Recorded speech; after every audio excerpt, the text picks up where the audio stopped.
Hello and welcome to Sunday Thoughts from Ardtrea and Desertcreat. Thanks again for joining us today. Just a couple of announcements. First of all, I'm off for a day or two. Not too far away, but I am off. So if there are any pastoral emergencies, Alan Cross, the Reverend Alan Cross at Listen, is covering.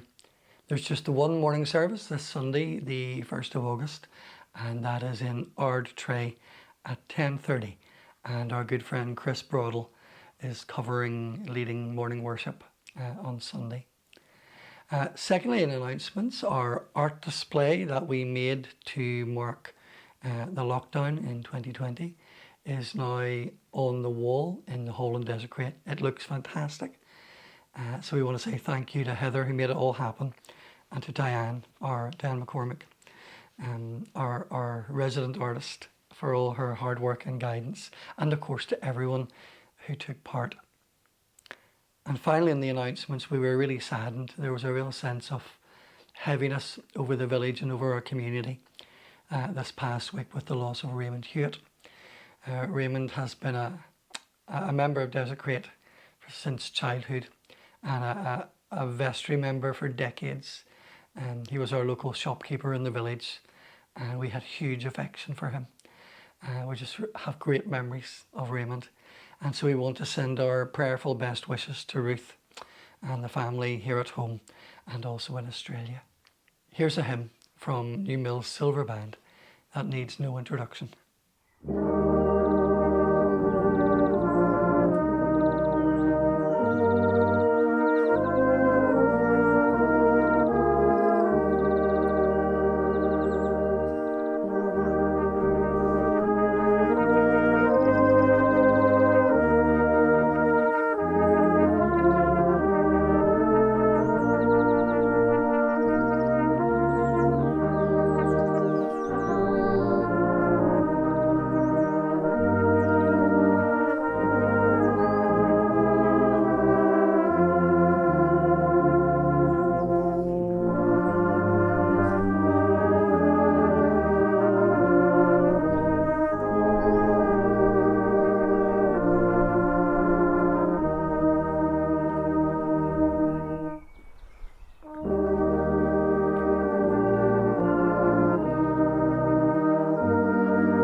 I heard a story once about three fellas during the London Olympics some years ago who were working at a building site and they desperately wanted tickets and didn't have any.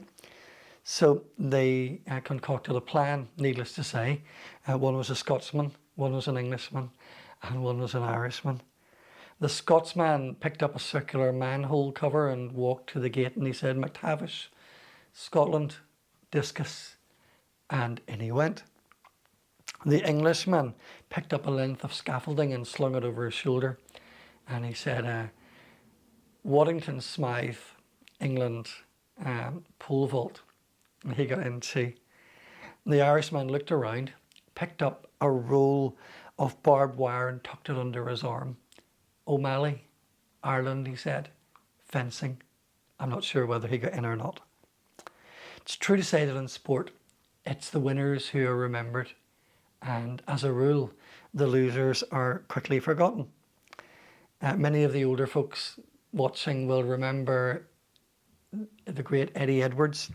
I think it was the Winter Olympics of 1988, a very long time ago, where he represented Great Britain in a ski jumping event. And Eddie the Eagle, as he became known, soared like a brick and went down in history as one of the great flops of the Olympic Games But apparently he made a career out of after-dinner speeches and comedy after his spectacular flop. Anyone who takes sports seriously, though, plays or runs to win. Paula Radcliffe ran in the Sydney Olympics years ago and she set out to break all the rules. She basically ran at full belt and she kept going. And in the race, she, I think, got her personal best. She ran quicker than she'd ever run before, but she only just failed to get a medal. And after the race, she spoke to the press and she said, "Who remembers who came fourth? Runners run to win." When I was young, I used to watch Record Breakers on TV, and it was presented by the late, great Roy Castle, who was a multi-talented guy. He was a dancer, he was a comedian, he was a musician, he was also a very active Christian. And I don't remember much about Record Breakers, but I remember the theme tune and the words in the song. If you want to be a record breaker, dedication's what you need. That is also true in running the Christian race. Listen to these words from Paul. "Remember that in a race, everyone runs, but only one person gets the prize. You also must run in a way that you will win. All athletes practice strict self-control. They do it to win a prize that will fade away, but we do it for an eternal prize. So I run straight to the goal with purpose in every step." Paul wrote those words to some friends living in a place called Corinth. And one of the interesting things about Corinth was that it was the home of the Isthmian Games. Try saying that after 2 glasses of wine.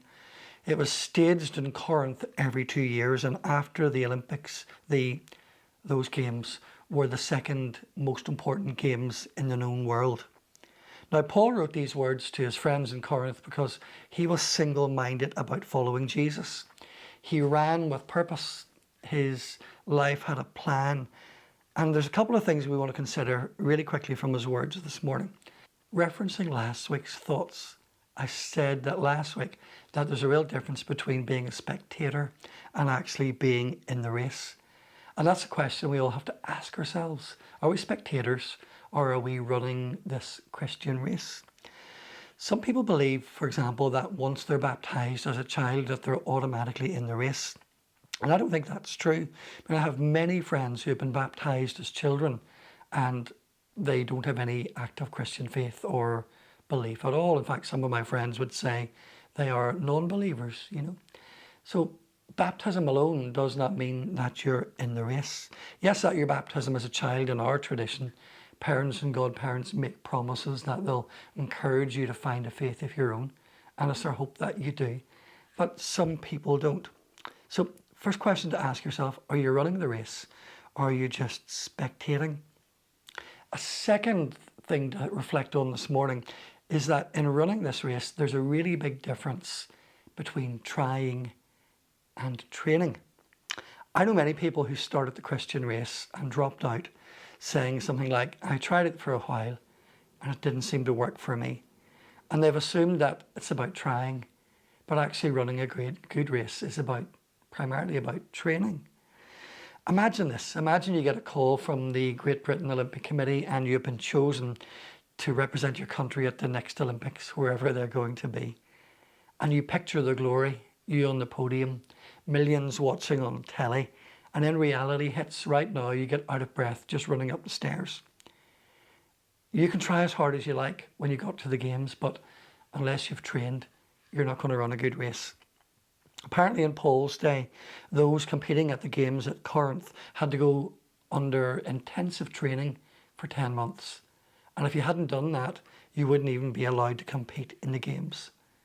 Trying only gets you so far, but training means that you're able to run a good race. And training for the Christian life means we would get familiar with God's word in the Bible. You learn to read it, you learn to think about it, you learn to figure out who wrote it and why. You learn to take it apart and figure out what God might be saying to us today through those words. You learn to worship, you learn to serve, you learn to love one another. That's what it means to be part of a community and to train. A final thought for this morning before I disappear on a short break. Running this Christian race is to be done not as a solo thing, but rather as part of a team. Olympians work in teams, train in teams, Team Ireland, Team GB, Team Japan. And that means keeping each other in thoughts and prayers. It means watching out for each other. It means encouraging each other. It means recognizing that we run as a team. And that's why it's really important, if you're going to run this Christian race, that you're part of some kind of a church or local Christian fellowship. The size doesn't matter. The denomination doesn't matter. Horses for courses, whatever works for you. But you need to recognize that in running the race, there will be good times and there will be disappointing times and there will be testing times. So it's important to be part of a team. I leave those thoughts with you this morning. I'm going to disappear and switch my brain off for a day or two. I'm not far away, and hopefully we'll see you, God willing, next week. Thanks for taking time to join with us this morning. Enjoy the rest of your week. God bless.